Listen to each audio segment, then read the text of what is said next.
All right, friends, it's time to give you loyal listeners a discount on protein powder. You may or may not know, but I launched my very first protein powder 2 years ago. It's a grass-fed beef isolate with only 3 ingredients: grass-fed beef, either organic cacao or organic vanilla, and organic monk fruit. Now, if you don't want any of the added flavor and sweeteners, you can also just get unflavored. And no matter what flavor you choose, you're getting over 23 grams of protein per scoop, which is going to keep you full and satisfied between meals. I love starting my day with a Fab4 smoothie and breaking my fast with that much protein. It makes a serious difference in my cravings and blood sugar balance the rest of the day, and I've seen it with my clients as well.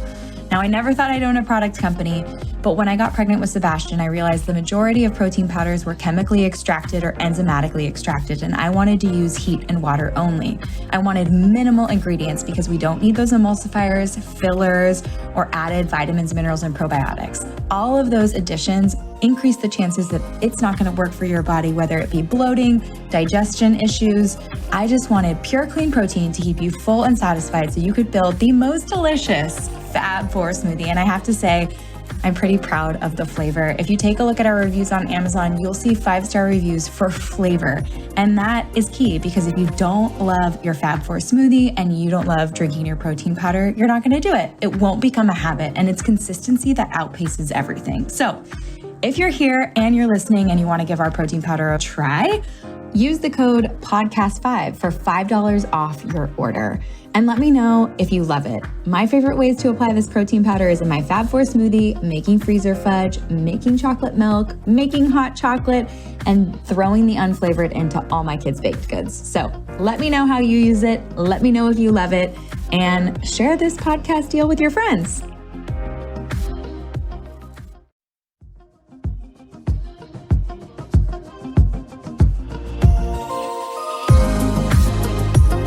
Today's guest is a repeat offender and my friend Max Lugavere. He's a filmmaker, a health and science journalist, and the author of the New York Times bestselling books, The Genius Life and Genius Foods. He is also the host of the chart-topping health podcast, The Genius Life, and he appears regularly on the Dr. Oz Show, The Rachel Ray Show, and The Doctors, and he's passionate about sharing health information, research, and tips with his nearly 500,000 followers on Instagram. And today, we're just going to dive deep into some of the things we're excited about coming out in research and how we're optimizing our health post-pandemic, getting back out into the world, taking care of ourselves through those simple things like eating, sleeping, and moving our bodies. So let's welcome Max to the show. So since this is kind of like you're a repeat offender, I kind of want to just have a fun conversation about the research that you've been deep diving and rabbit holing on and stuff that you're getting excited about. You obviously have an amazingly popular podcast and you've interviewed some amazing and awesome experts. And so I'm curious what you're starting to incorporate into your own life right now. Well, great place to start. I'm at a place right now where I feel like my nutrition is pretty dialed in, and we can go down that rabbit hole, of course, for hours because, I'm such a nutrition nerd. I know you are as well. But lately I've made a few changes to my sleep regimen, and I'm super excited about them because I've always been a good sleeper. So for me, the notion that I could take my sleep from what I thought was already great to some level, higher than that, to me, I would have considered an impossibility. But I've made a few tweaks to my sleep regimen that really, and I'm not just saying this, I've taken my sleep to the next level. So we could dive in. But I think first it's important for your listeners to really get a sense of how important sleep is. Because sleep is one of these things that we tend to take for granted, right? We live in a culture today that romanticizes being busy and pulling all-nighters and, I'm only going to sleep when I die kind of mentality. I think pushed by some of the more well-known entrepreneurs that are sort of out there and pushing this sort of hustle ethos. But sleep is crucially important. I mean, it serves as a master regulator to your endocrine system. It's crucially important to brain health. We know that when you sleep, your brain is cleaning itself of toxic proteins that aggregate over the course of the day. And just one night of bad sleep is enough to change your biology in a profound way. I mean, it can affect hormones like leptin and ghrelin, which can affect your metabolic rate and your levels of hunger, which is why on average, people who undersleep the following day consume about 400 more calories. of processed, sugary, carbohydrate-laden foods. Typically those kinds of foods, yeah. And if you do that over the course of a week, that's almost a pound of fat gain just from undersleeping. And we also know that on one night of shortened sleep, we see an increase by about 30% of amyloid beta in cerebrospinal fluid, which is the protein that is most closely associated with Alzheimer's disease. And it's believed that the levels that are in cerebrospinal fluid correlate with the amount in the brain pretty closely. We also see a 50% increase in levels of tau, which is the protein that gets misfolded and is also very closely associated with Alzheimer's disease. From an endocrine standpoint, on one night of shortened sleep, your metabolism the next day, you become insulin resistant. Now, this is temporary, but for the whole next day, your metabolism is basically like akin to that of somebody 20 to 30 pounds heavier. So it's like gaining overnight 20 to 30 pounds in terms of your metabolic health. Now, this is all reversible, so I don't want to fearmonger here. Right. But all that is to say that sleep is crucially important. And so one night once in a while, if you're pulling an all-nighter, totally okay. But if this is something that, like it is for many people, is a chronic problem for you, you should definitely look into tweaking your regimen to improve your sleep. And it might, if you're really suffering, it might warrant going to see a sleep doctor and having them perform a sleep study on you. But I think most, if not all of the more impactful things that we can do are available to any of us. And again, I experienced a dramatic improvement, and I was already sleeping good. So we'll dive into that, but it is important to recognize the fact that you basically just shared the science that a poor night of sleep makes you crave carbohydrates and sugar, but also makes you insulin resistant to those carbohydrates and sugar, doubling down on the impact of poor sleep. Yeah. The perfect storm. It's the perfect storm. I mean, that's why sleep is so crucially important. I mean, we spend 1/3 of our lives asleep. So this is not some kind of gross oversight on the part of natural selection. Sleep is massively important. And, we love in the nutrition space to talk about the nuances behind diet and all the little hormones that I know you bring up. I always learn from you whenever I hang out with you, because there's always like some new hormone that you've like teased out from the literature and I get to learn about. And then of course, there's exercise and, all of these aspects of living a healthy lifestyle have a place, of course. But I think sleep is one of, if not the most important, because let's talk about dietary change for a second. Dietary change is one of the most difficult things for somebody to do, right? If they've been eating a certain way for the majority of their lives, and they've got their tastes and their, the narrative about the kinds of foods that they like, and it's like it's culturally ingrained, and then they have their preferences, and really hard to make changes in one's diet. And it becomes exponentially more so when you're underslept. So before you try to change your diet, I would say definitely look into your sleep, because dietary changes can become even harder on a day that you're underslept. It becomes, emotionally, we didn't even talk about the emotional side of being underslept. So when you're on one night of being underslept, your amygdala, which is the fear center in the brain, becomes about 60% more active. And the amygdala is basically the little pea-sized region of the brain. It's actually shaped like an almond, which is where it derives its name. That basically renders you essentially unable to properly contextualize your emotions. You're basically running on like in a fear state, in like a state of fight or flight, when the amygdala is 60% more reactive.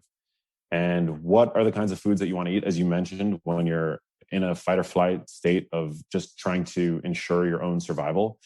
Foods that provide a rapidly digested source of energy so that you could flee or fight or flight, right?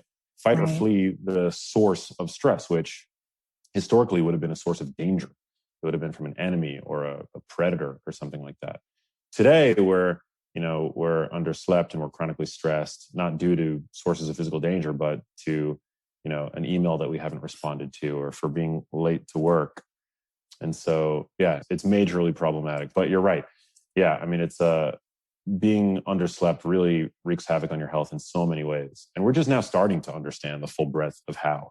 Yeah, it's really interesting. Just sorry to cut you off, but even thinking about being in fight or flight, or being in that fear state, and then interacting with your family. Like for me, having a 2.5-year-old toddler, a husband, a business, and whether it's interacting with emails, like you said, or even social media and the news, like that's the lens in which you see your life. Yeah, 100%. We tend to, when we are unable to adhere to the dietary regimens that we've laid out for ourselves, we tend to feel a sense of moral failure. Like we screwed up. But, I think what's interesting is we're not solely operating in accordance with free will. Our behaviors are very much dictated by unforeseen forces that are influenced by innumerable variables.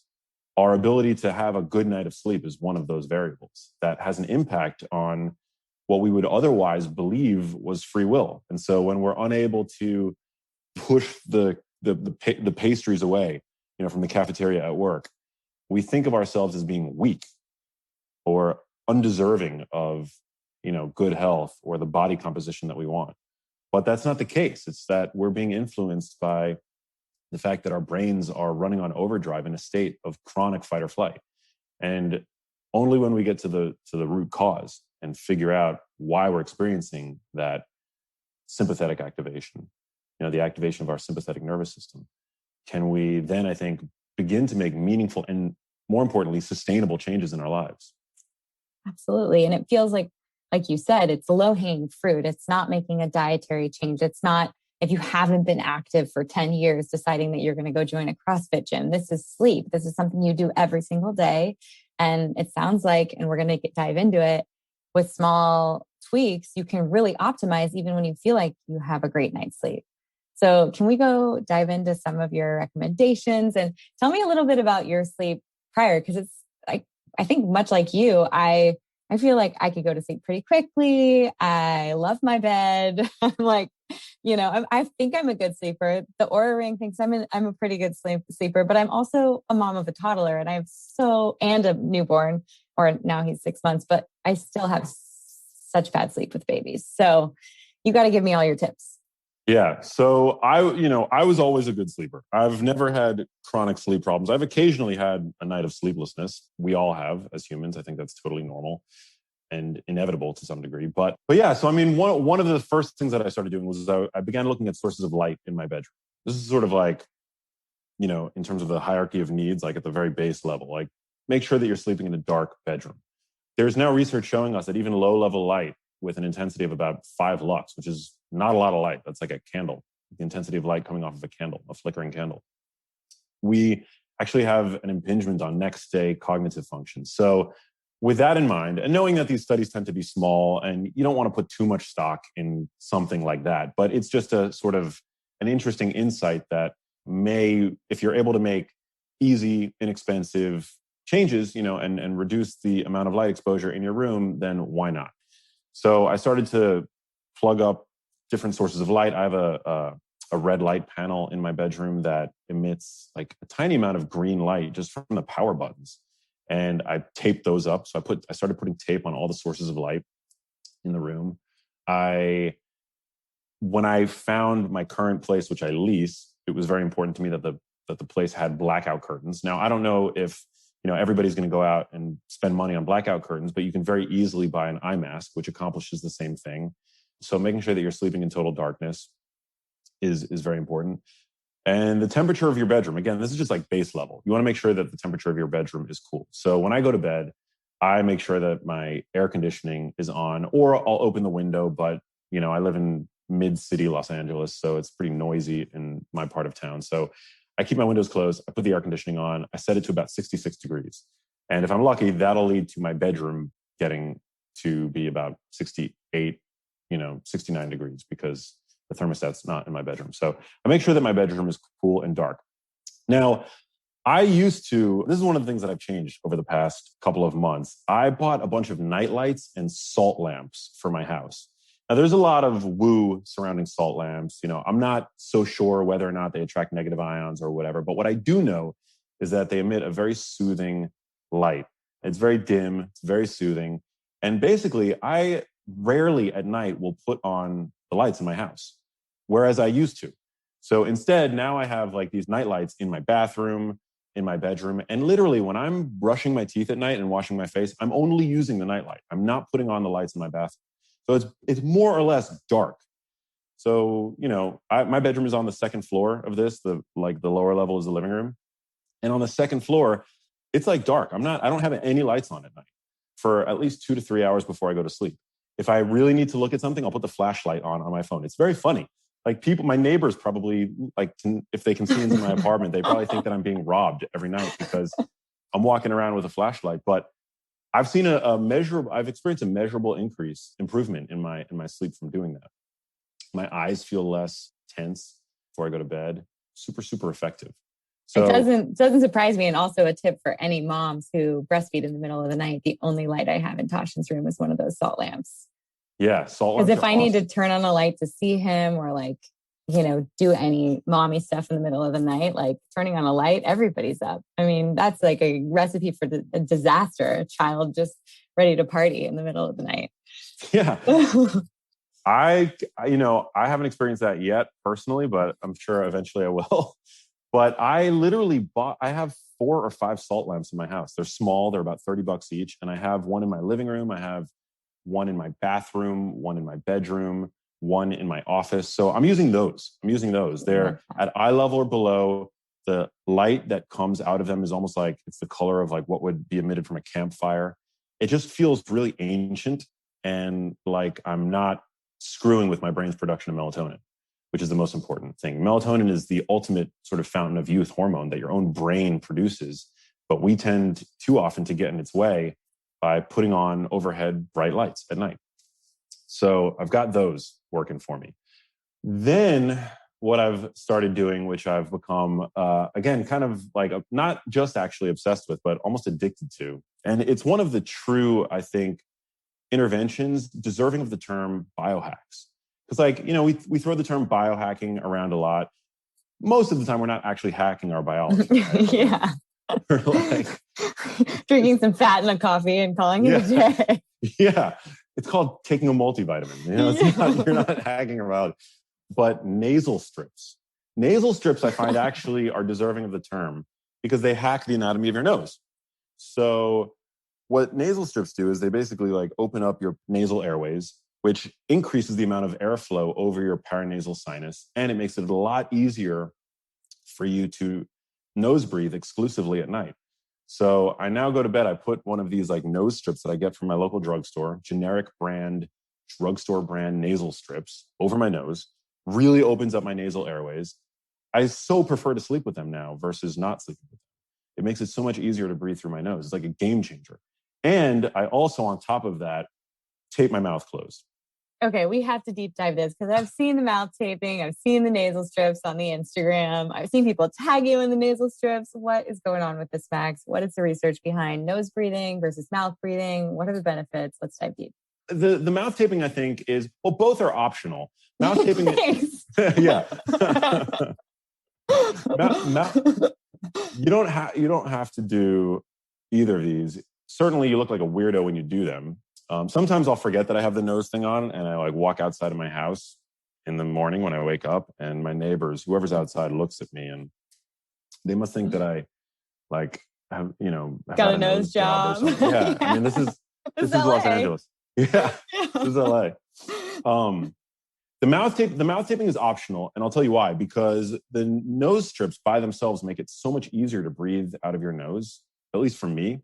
Everybody has to some degree a deviated septum and, due to innumerable variables are, widespread lack of breastfeeding, deficiency or insufficiency of fat soluble vitamins. Our faces don't form properly anymore. And so it affects our ability to nose breathe.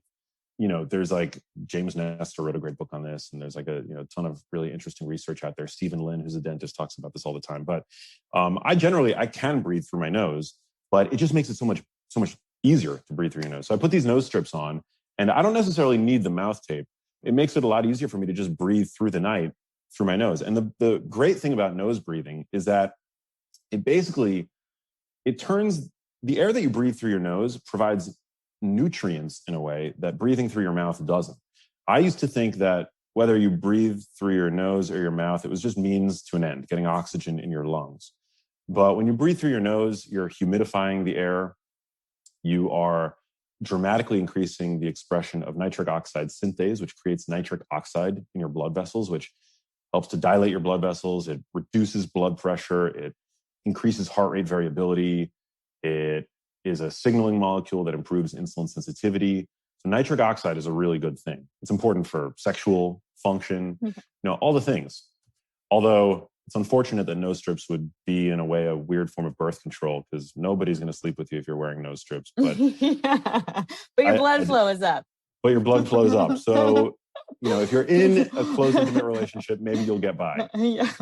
Also, humming dramatically increases nitric oxide by an order of magnitude at least. So humming during sex, another interesting biohack that may or may not help get you some action. Anyway, so increasing that airflow over your paranasal sinus, I think, is really important. Also, reduced levels of nitric oxide are related to worse brain health, increased risk for type 2 diabetes, for cardiovascular disease. So I think it really is a health boosting modification that you can make. And, again, we spend 1/3 of our lives sleeping. So imagine spending one third of your life mouth breathing when you have the option to breathe through your nose and basically turn that air into a nutrient. And so just to sort of encourage that, at least at the beginning, people should try mouth taping. You can buy these cheap, it's like micropore tape on Amazon, or you can get it at your local drugstore. I have no affiliation with any of these companies, but so I just we're going to put both of these links in the podcast notes. Do it, yeah. You just put a little strip over your lips. I mean, you can still even talk with the center of your lips closed, as I just did. But it encourages nose breathing to become more autonomic, and so ultimately you won't even have to do it forever. But it does definitely help to get you into the habit of breathing exclusively through your nose. And I'll tell you, I mean, that it's dramatically improved my sleep. Like, I miss the nose strips when I don't have them. If I'm traveling and I've forgotten them, I use them all the time. It just feels so good.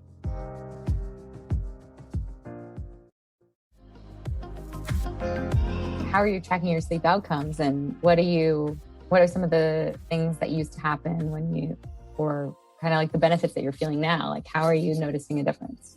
Yeah, it's a really good question. I'm not a crazy tracker, although I did just get an Oura Ring. So I look forward to seeing what the Oura Ring has to say, although I didn't have it before.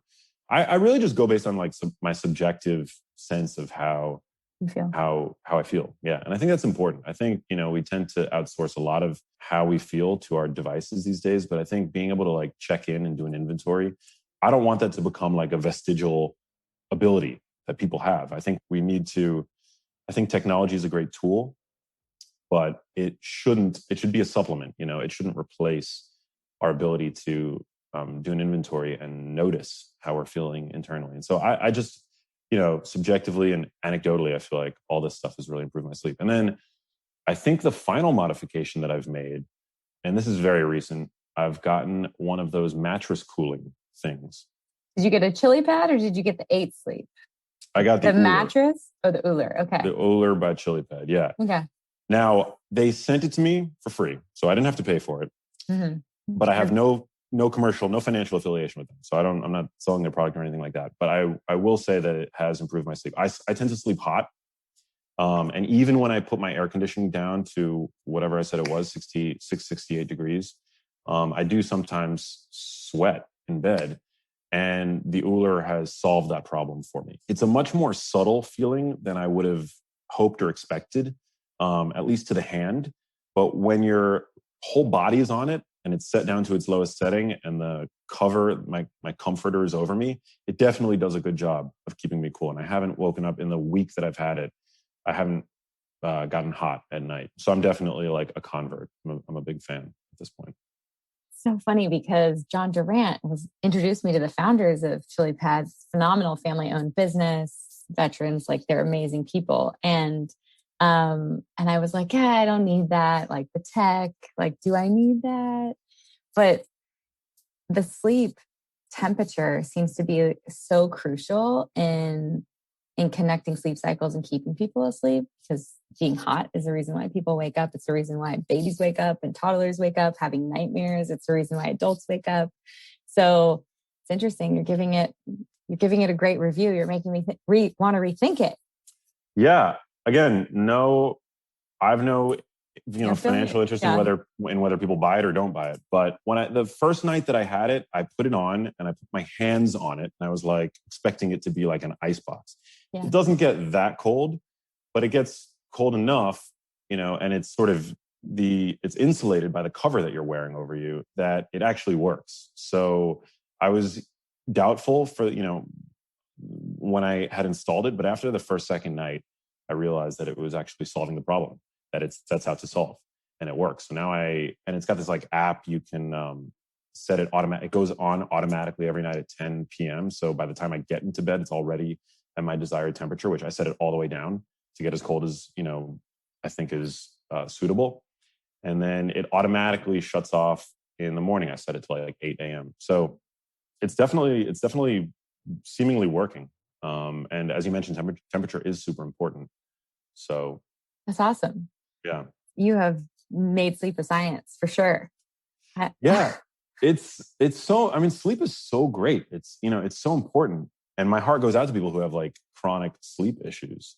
But yeah, if the one thing that I wish I could figure out how to solve, I wake up almost every night to pee in the middle of the night. Maybe that's just being 39, but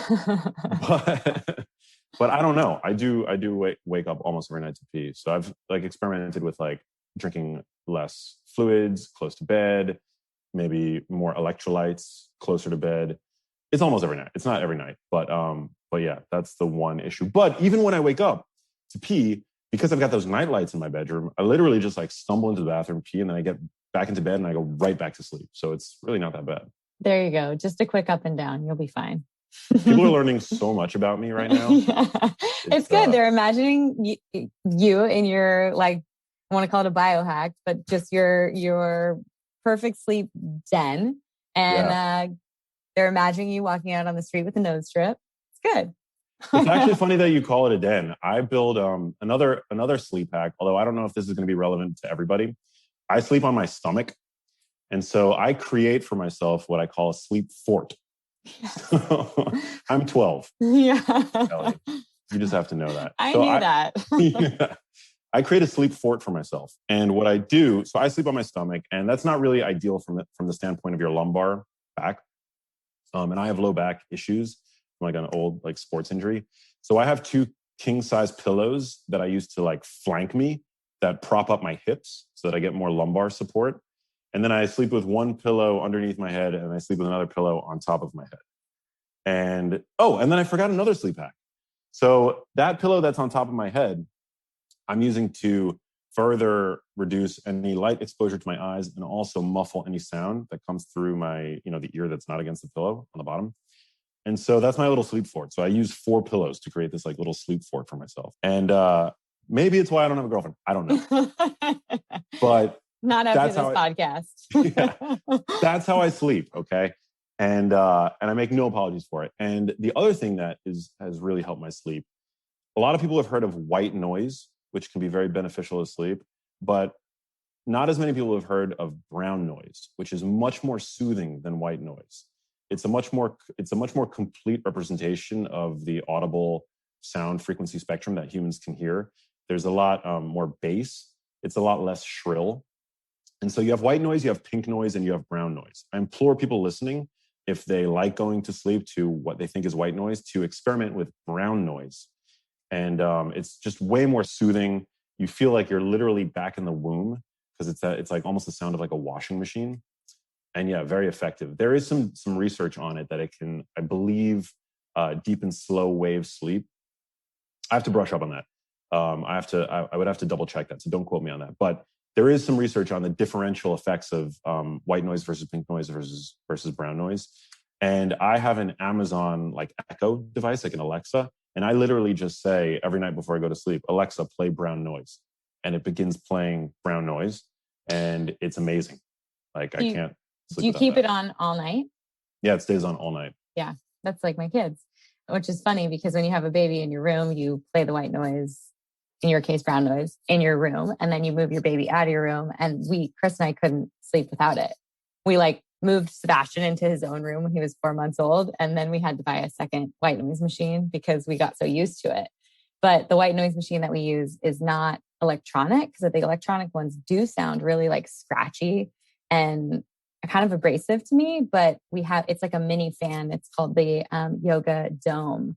But I'll throw your Alexa brown noise link up so people can give that a try, because so many of these white noise machines are electronic now, and it does sound really like intense to me. Yeah. But love it. Yeah, I'm on board with that. Wow. I mean, people have a lot of homework to go dial in their sleep, but it's good. I mean, it is the low hanging fruit. It's something they can change right now, especially coming out of the pandemic, coming out of maybe isolation, poor eating habits, not being active, their gyms closed, getting into bad habits. It's all about starting slow, and sleep is the best place to start. And you've just given people so many tools to get great sleep at night. And I think something they can start implementing right away. Yeah, the nose strips really have been a game changer. Like, people should go and check that out and try it. You put it on the tip of your nose and it just opens. It makes it so much easier to breathe. And it's just, super cheap and effective. Yeah, everybody's, in terms of how people sleep, the temperatures that people prefer, whether or not somebody's a hot sleeper or a cold sleeper, there's obviously like a huge variability. We're all different. But I've gotten messages from people who have started using these like nasal strips. You can also actually use them while you're exercising, because breathing through your nose while exercising is very effective. It just helps oxygenate you that much more than breathing it out of your mouth. And also because masks, tend to put pressure on your nose, can be a very effective sort of antidote to the mouth breathing instigated by chronic mask wearing. Can't wait for they're that great. to be over. I know. Yeah, I'm looking forward to June 15th when it just magically goes away in California. Hopefully the mask thing is done with. Well, speaking of which, coming out of the pandemic, I've been able to see, you share your life on social media, that you've had access to working out, you've been boxing, you've been getting into, what are some new healthy habits or like daily rituals that you've started including other than optimizing sleep? Yeah, I think, exercise, I'm super grateful that gyms are now open in LA. But even beginning a couple of months ago, I had really tried hard to dial in my home workout routine because it wasn't as easy for me to get to a gym. So I started taking boxing lessons with a private trainer. And this is not like a luxury privilege thing. Like, there's tons of, boxing trainers in LA all looking for work, and they're all, especially, now gyms are opening up, but it was really easy for me to find like a really great guy who taught me the ropes. And what it does for your hand-eye coordination, and I think your brain health, provided that you're not getting hit in the head, which you don't want to happen, really incredible. It's also, one of these exercise modalities that it's not just cardio, and it's not just anaerobic, muscle building resistance training exercise. It's skill-based training, which I think is this third category of exercise that we don't talk enough about, because you can go and perform your same bodybuilding routine or whatever it is at the gym until the cows come home. And you can go and, if you're a runner, jog along your usual route. But, at some point, both of these exercise modalities become, to a degree, autonomic. You can do them on autopilot. But skill-based training is something that it's an exercise modality, but I think it really is beneficial from the standpoint of neuroplasticity, because you have to be uber present and you're learning how to use your body in a completely dynamic new way. And every workout is different. I can't say the same for when I go to the gym, and I certainly wouldn't be able to say the same were I a runner or, a swimmer or whatever. So skill-based training, really important to do. And yeah, boxing has just been incredible. It's also, I mentioned earlier that I've had low back problems for quite some time. I was totally not expecting this to be the case, but it's the one exercise modality that has dramatically improved and reduced pain in my lower back, because it's so core intensive. Once you start boxing, it's one of the best things that you can do for your core, for your abs, for your obliques, for your spinal erector muscles. And so I was totally not expecting this to be the case, but it's one of the few things that has made a marked improvement in my low back pain. So anybody who's struggling with low back pain, which I know is super common these days, consider giving boxing a shot. The confidence that it gives you, it's really incredible for shoulder health, just for overall strength, vigor. It's a powerful cardiovascular exercise. It's almost like sprinting, but you're using your upper body. And yeah, it's great. So I would definitely recommend that to anybody. I also picked up jump rope, which is, again, I'm like 39 years old. Never would have thought that I'd be starting and excited about learning how to jump rope, but you can get a jump rope for $20. And again, it's skill-based training. It's a full body effort to be able to jump rope, and it looks super simple, but it's a lot more difficult than it looks. And it's also a really great low intensity, steady state cardio modality. So those are the two things that I picked up over the past, couple months that I think have really improved my fitness. And now thankfully gyms are opening back up. So I'm getting back into a more sort of like bodybuilding style routine, which is what I've always kind of, gravitated to. But yeah, it's been great. And thankfully we have muscle memory. And so for anybody who's concerned that the pandemic has, caused them to lose all their gains, it's been really great to just be able to get right back into it and feel like I haven't really lost that much in terms of strength or endurance. That's great. And I echo what, like you said about jump roping. If you've ever picked up a jump rope, like after the age of 15 and you're like, whoa, I don't remember this being hard. And it is, but then once you get into it, you love it. I think you should do some TikTok videos on jump rope routines. Next up, Max learns the hula hoop. I'm down. I mean, my neighbors already probably think that I'm a weirdo, but I'm happy to add that to the routine. Yeah. But I think it's just, whatever is going to be what you enjoy most. I mean, exercise is so important. Dr. Gabrielle Lyon talks about muscle-centric medicine and how our muscles are essentially this forgotten organ, right? Responsible for so much, whether it's hormone regulation, soaking up sugar from our blood. I know that you're big on managing glycemic variability. Having more musculature on your body is so important. And ultimately, whatever exercise modality you most enjoy doing, well, that's the one to do. But I implore everybody listening to really do an inventory and to look at their exercise routine and see where they can start to add more resistance style training, resistance style exercise. I actually discovered this totally new thing called rucking. Are you familiar with rucking? So rucking is basically like doing things like chores or walks or hikes with a weighted vest or backpack on. Yes. Yeah. Oh, that's amazing. I mean, I'm doing that stuff all day long as a mom, in and out of like podcasts, emails, client, laundry, dinner. Yeah. Picking up a kid, changing a kid. Yeah. So rucking is this incredible thing, because people who are extremely, who have overweight and obesity, they actually have a lot of muscle underneath their excess adiposity because it takes a lot of muscle to move, bigger. It takes more muscle to move a big body around than it does a smaller frame, right? Right. So you can actually stimulate this for yourself by rucking, by wearing one of these weighted backpacks. It's basically, there are different versions from the brands that I've seen. You can wear a weight plate on your back, or you can wear one on your back and one on your front, but really fun to, I'll wear those and I'll do like a boxing session with one of them. So suddenly I'm 30 pounds heavier. And it's incredible for gains. You can put it on, you can try to do some pull-ups or push-ups, or even just take it on a walk around the block or up, Runyon Canyon. If you have, if you're in LA or you have access to like a mountain that you can hike up, do whatever you can to add resistance, and your biology will thank you. Absolutely.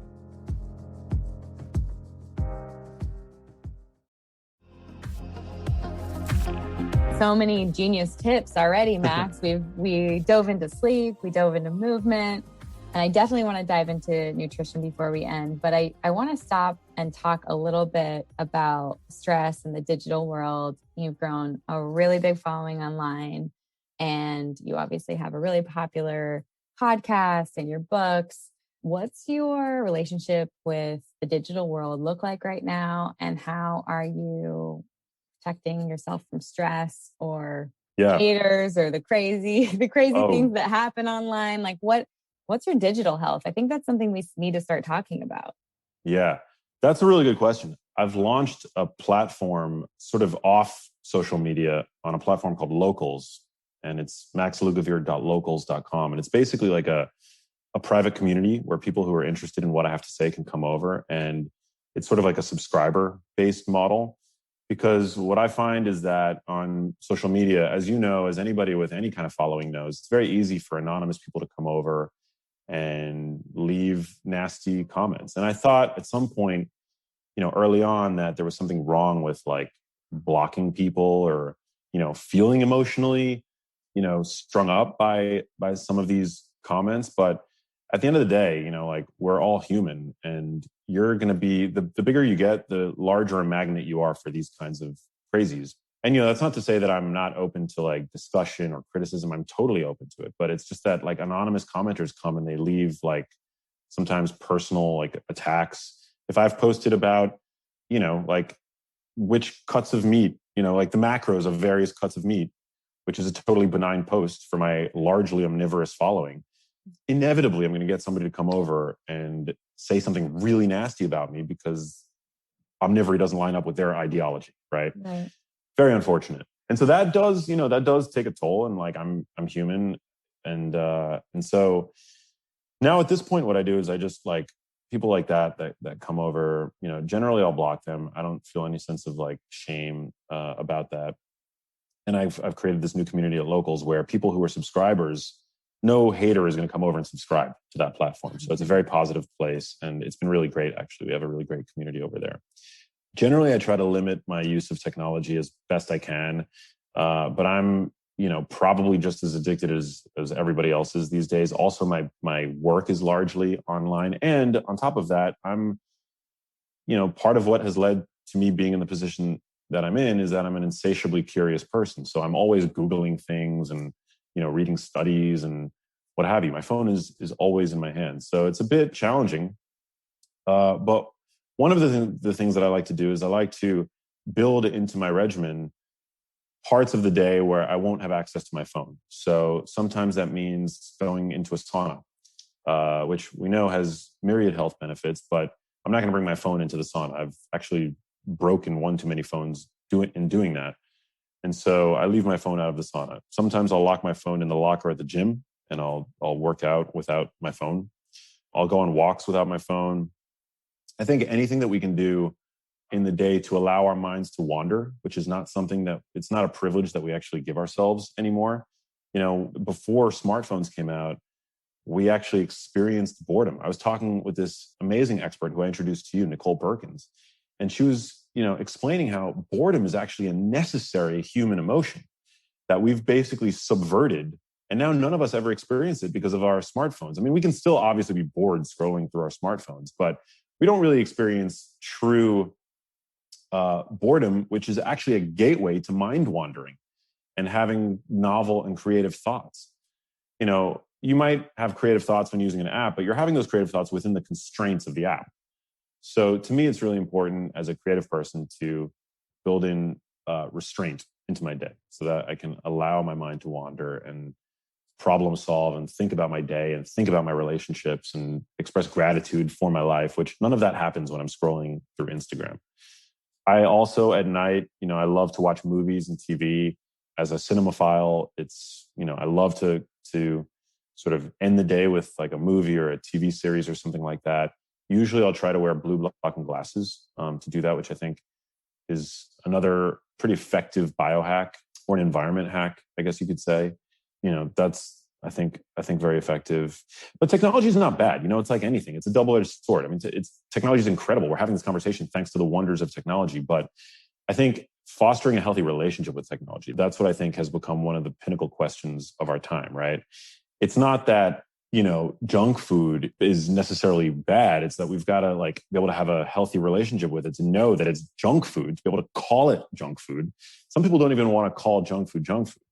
But yeah, I think it's about like being able to have a healthy relationship with like all of these things is crucial, and also helps us make decisions in a way that's like sustainable and not going to drive us crazy in the process. Right. Well, you're definitely doing that by creating boundaries and having time off your phone, whether it's in your sauna, at the gym. Those are great little things that everyone who's listening can think about, like when can they put their phone away? I started leaving my phone in the car when we go to the beach. I didn't before because I wanted to take pictures of my kids. And then I just was like, forget it. I'm leaving it in the glove box. So whoever's, going to break into my car and steal my phone right now. No, but I use Chris's phone to take videos. And if I want to post them, I'll post them after or take pictures or whatever. Because the thing is exactly what you said. Your phone is how you research. It's how you take pictures. It's how you listen to music. It's so interconnected to a lot of the other things that we do that we end up mindlessly scrolling or diving into social media automatically, habitually, addictively, because it's always in our hand for other reasons. Yeah, I was reading a study and researchers put it so elegantly. They said one of the pitfalls of smartphone use is that just having them around, just having your smartphone around, it exerts a gravitational pull on your attention, which I think is such a beautiful way to think about it. And that might not necessarily be a bad thing if I'm just sitting on my couch in the middle of the afternoon with nothing to do. But if I were hanging out with my children, which I don't have, or my brothers or my mom or my dad, and life is just sort of passing us by, and this phone is here, causing me to miss out on some of life's finer, more nuanced moments. Because whenever I feel the itch of boredom, my eyes just go straight back to my phone. I think that's I think when it becomes really problematic. And as long as people are sort of cognizant of that, aware of that, I find that that's half the battle. Because most people are kind of just not aware of it. Absolutely. Awareness is the first step. And finding those little times throughout the day to take it out of your life. Yeah. All right, we got to end with some nutrition, Max. What does day in the life of you look like right now? Did the pandemic get you excited about cooking in your kitchen? What have you been doing? Man, yeah. Well, I've been cooking quite a bit. Yeah, I mean, generally I wake up every day, I'll have a coffee, and these days, this is not something that I do all the time, but these days I've been blending it with some grass-fed butter and a little bit of collagen protein. That's it. No like MCT oil or anything like that.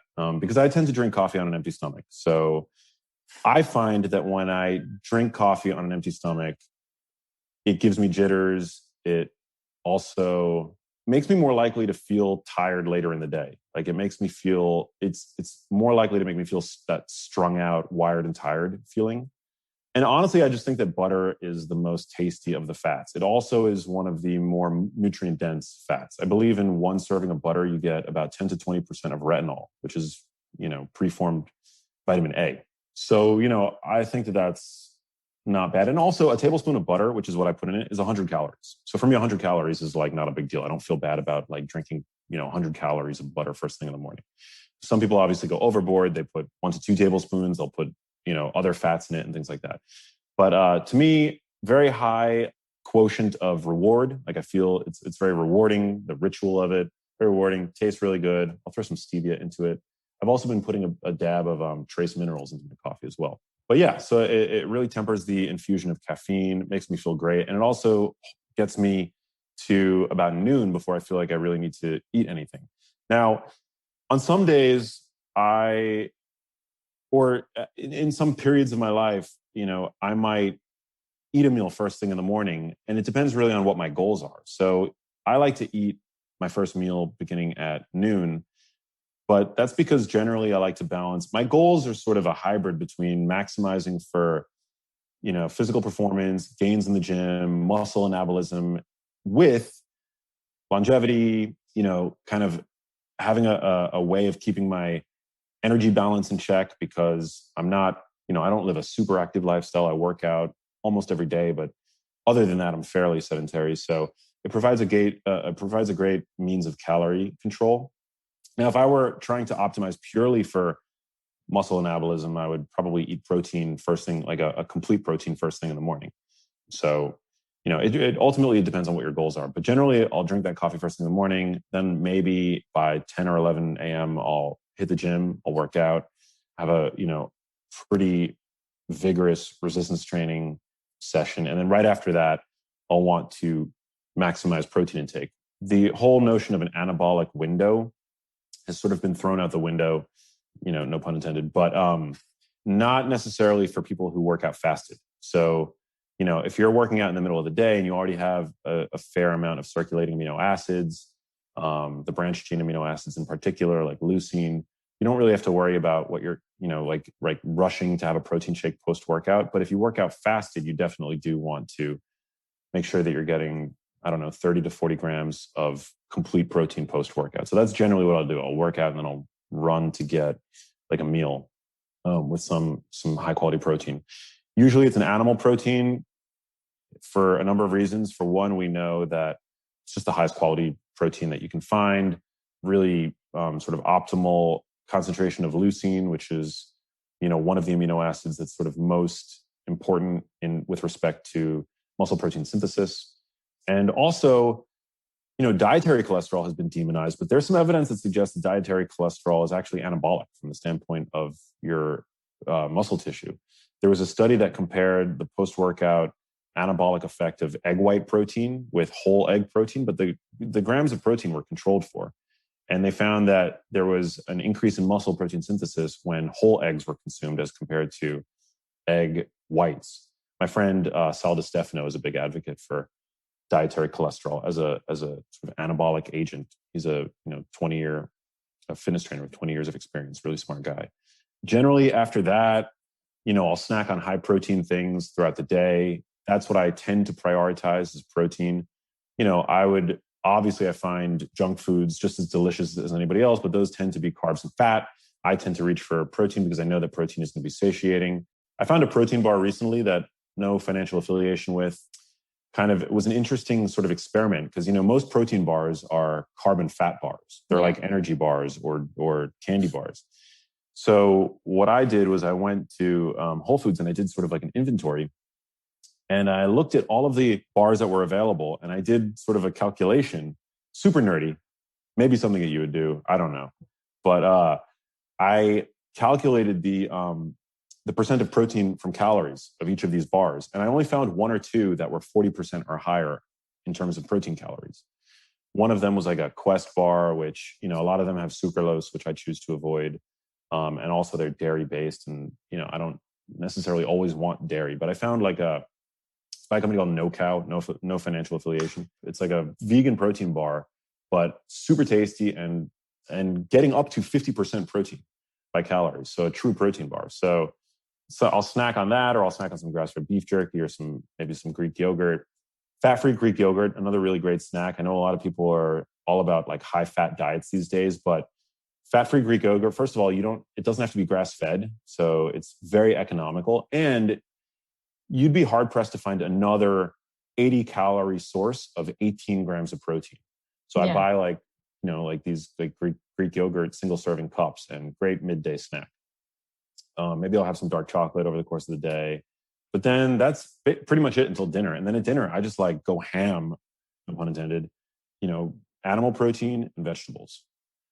Steak, chicken, fish, roasted veggies, ideally grass-fed, grass-finished beef, wild fish.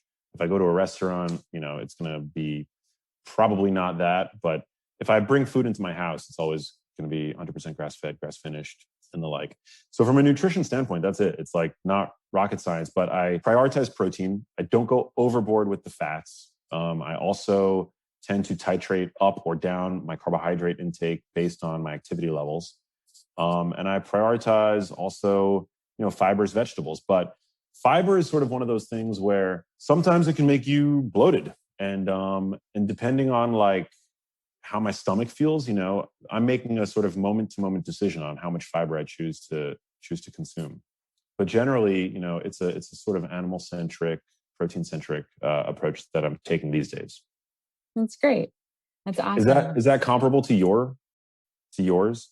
Yeah. I mean, I feel like I've always, and it's interesting that you brought up the No Cow bar, because that's one thing like I explained in my second book was just that these protein bars are not going to be satiating snacks. So people use them as snacks, but they're not snacks. They're a spike in glucose that's going to crash you out. And you're going to go, oh, I want another snack. And it was probably delicious tasting, highly palatable, cookies and cream, whatever the flavor. And then you're like, I want another one of those.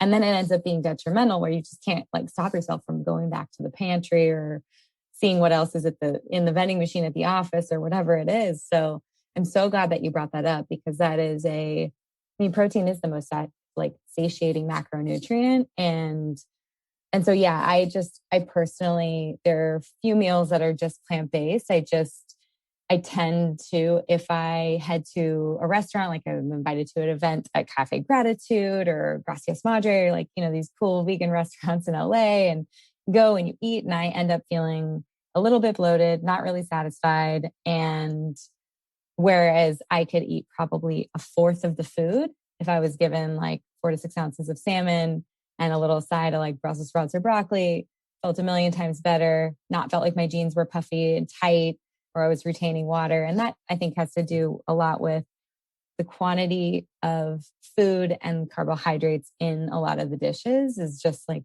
it's detrimental to me in regards to I end up retaining a bunch of water. I see it in my skin. And it's interesting because a lot of times you see like half your plate is veggies. And for me, it's like, I want my kids and I want my husband, I want to put veggies on my plate at every single meal. But that doesn't mean that I'm sitting down to a huge, like family style size salad that I'm going to eat on my own, because unless I'm sitting really mindfully and chewing the heck out of it, it's going to make me feel super bloated. Yeah.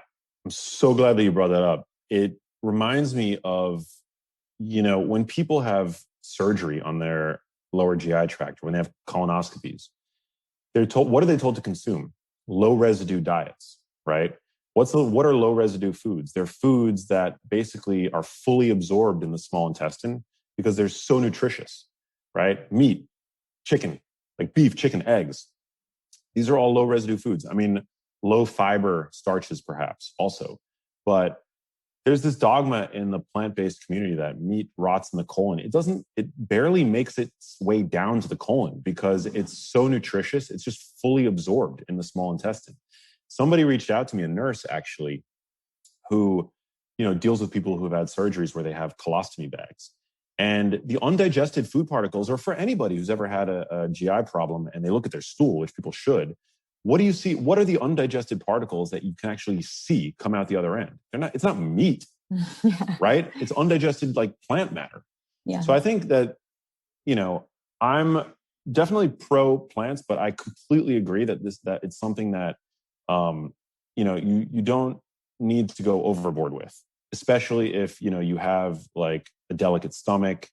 For me, I think it's just, I know that if I just eat meat and fish and have a little bit of like steamed broccoli on the side, I'm going to feel great. But if I go overboard, with the plant matter, then I'm going to be bloated. And, I just don't want to feel like that. Definitely. So, well, it is. And as the microbiome research comes out, that the quantity and diversity of plant-based foods in your diet, it impacts the resiliency and the diversity of your own microbiome. I think whenever we see headlines in science or we start to see the research, everyone thinks if a little bit is good, then more is better. Yeah.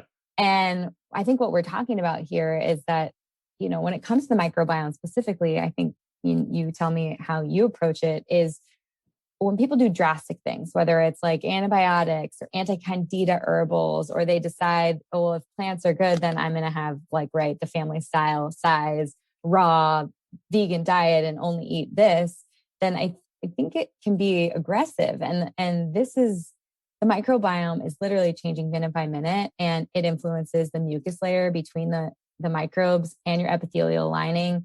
And it just scares me a little bit that we would be aggressive or do something drastic to try and create health, where I think health is all about consistency over the long run, small little tweaks, like you say, optimizing your sleep or optimizing what you can metabolize on your own plate. And if diversity looks like steamed broccoli with a little bit of like garlic and onion and like sauteed garlic, onion, a little olive oil, like, hey, like there's 3 plants right there. It doesn't mean that you need to eat the whole garlic head.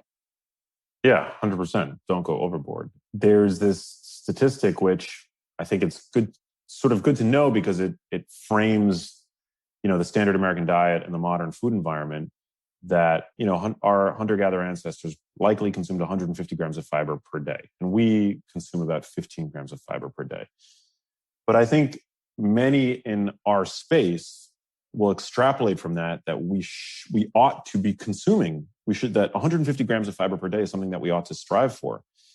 And I think that's an erroneous extrapolation because we're eating different foods. We don't have the same lifestyles. We're always on the go. We don't want to be eating our food all day like gorillas, and we don't want to be chained essentially to the bathroom. Whereas maybe our ancestors, that maybe for them, that wouldn't have been such a big deal. So yeah, I don't, and we also have access to higher quality foods on a more consistent basis than our hunter-gatherer ancestors. So I'm not necessarily sure that that's something that we should necessarily assert based on, anthropologic studies that say that our hunter-gatherer ancestors were just eating like fiber-dense roots and tubers all day. Like maybe that's what they had access to. So for me, it's more about optimizing for nutrient density, optimizing for satiety. I think that's crucially important when you look at obesity statistics. So many of us are struggling with problems with our weight. And I think the reason for that is clear. It's that modern ultra-processed foods are minimally satiating and pack maximal calorie density into small serving sizes. So that to me is really, I think, what is going to be like being cognizant of that is what is going to be the biggest needle mover for most people. And then when it comes to fiber, eat, to your own personal level of gut tolerance and don't feel any shame about not meeting certain numbers. Your gut microbiome is going to be fine, provided you're sleeping, exercising regularly, minimizing your consumption of ultra-processed foods, not eating a whole lot of added sugars and unhealthy, refined industrial grain and seed oils. And yeah, that's all that you need to do. The microbiome, there's infinitely more unanswered questions than there are answered questions. And I think a lot of celebrity doctors in the space have taken this, the vacuum of concrete knowledge about the microbiome and have exploited that to sell their own dietary ideologies. Like, for example, meat is not good for the microbiome. Well, as we discussed, meat is a low residue food. Meat, it doesn't affect the microbiome. In fact, there was a crossover study that just showed this. The microbiome is fairly resilient. And as you mentioned, Kelly, it changes moment to moment. And so I think it's very premature to try to cater our diets to what we think the microbiome wants. Just eat minimally processed food. Yeah, eat whole foods and eat the satisfying stuff and try to avoid nutrient deficiencies. There you go. Mic drop. Mic drop. I'm just kidding.